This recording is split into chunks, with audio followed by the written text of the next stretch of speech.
Akulah jalan dan kebenaran dan hidup. Tidak ada seorang pun datang kepada Bapa jikalau tidak melalui aku. Di dalam pernyataan yang unik seperti ini, masih butuh Bunda Maria untuk jalan kepada Bapa? Tidak butuh sama sekali. Masih butuh jasa Petrus? Sama sekali tidak butuh. Masih butuh jasa para nabi, para rasul? Sama sekali tidak butuh. Masih butuh jasa-jasa orang suci, Santo Antonius, Santo Agustinus, jasa-jasa bapak-bapak gereja? Sama sekali tidak butuh, saudara. Buang sampah adanya itu jasa-jasa manusia. Sampah adanya itu jasa-jasa manusia. Dalam konteks soteriologi, Pendeta MYM mengatakan bahwa Bunda Maria, murid-murid Yesus Kristus, bapak-bapak gereja, semuanya adalah sampah. Sehingga beliau menyuruh untuk membuang mereka. Dalam arti mereka tidak penting, ya, karena mereka tidak berjasa. Secara garis besarnya seperti itu. Saya adalah seorang Kristen Protestan. Dulu saya sangat menyukai konten-konten beliau, tetapi ketika saya menemukan dan mendengar kata-kata beliau dalam video ini, ketertarikan saya terhadap video-videonya menjadi berkurang. Hal yang tidak dapat saya pikirkan adalah, dia adalah seorang pendeta, tetapi bagaimana bisa ia mengeluarkan kata-kata sampah kepada Bunda Maria, murid-murid Yesus, bapak-bapak gereja?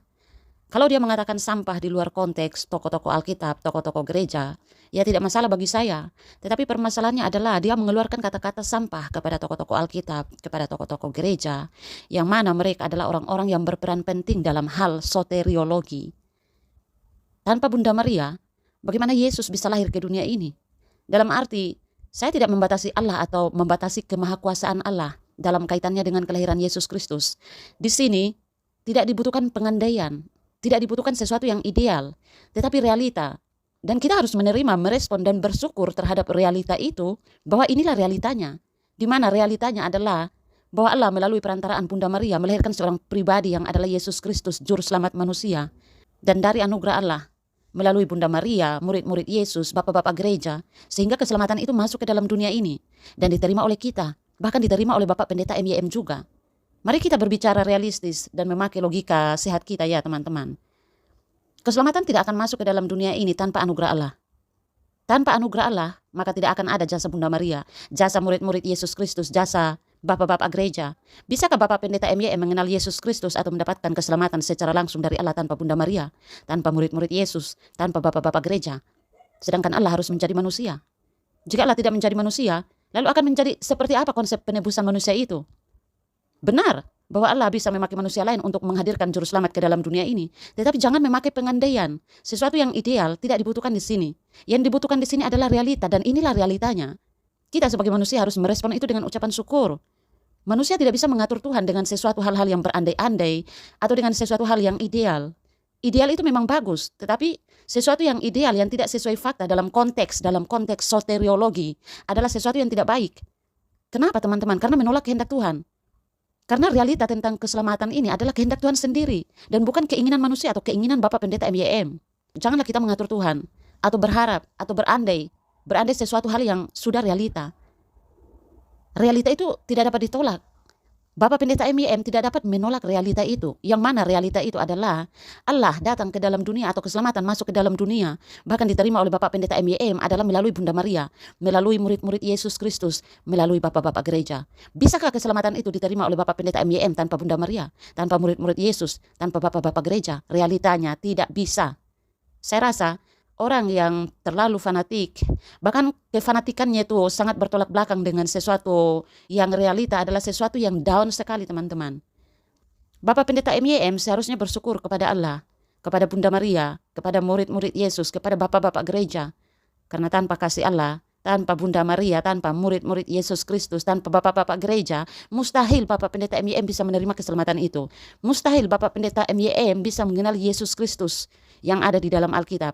Mustahil Bapak Pendeta MYM bisa mengenal Yesus, memberitakan Injil, membaca Alkitab. Semua karena jasa-jasa mereka. Bunda Maria, murid-murid Yesus, bapak-bapak gereja. Dan semua itu karena anugerah Allah. Inilah realitanya. Saya berbicara seperti ini bukan saya mau pro Katolik. Tidak sama sekali. Karena inilah realitanya. Dan Bapak Pendeta MYM tidak bisa merubah realita ini. Disyukuri saja. Saya heran kok ada pendeta yang seperti ini. Miris sekali, teman-teman. Beliau mengatakan, masih butuhkah jasa Bunda Maria, para nabi, para rasul, para santo, Santo Agustinus, Santo Antonius, bapak-bapak gereja, untuk jalan kepada Bapa? atau untuk keselamatan. Tidak butuh sama sekali. Buang semua itu.